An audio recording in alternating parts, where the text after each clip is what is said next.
అదే వాళ్ళు అంటారు ఒకే ఒక్కడంటారు.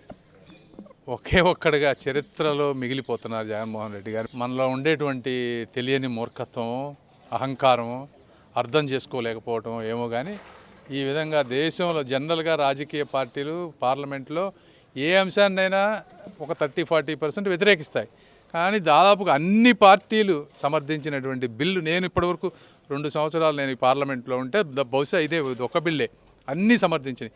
అలాంటి దాంట్లో కూడా ఆయన ఏకాకిగా మిగిలిపోతూ ఉన్నారు. కాబట్టి ఆయన జీవితాన్ని ఒకసారి ఆయనే చూసుకోవాలి అర్థంలో. ఏ విధంగా ప్రతి ఏరియాలో ఆయన ఏకాకిగా మిగిలిపోతూ ఉన్నారు.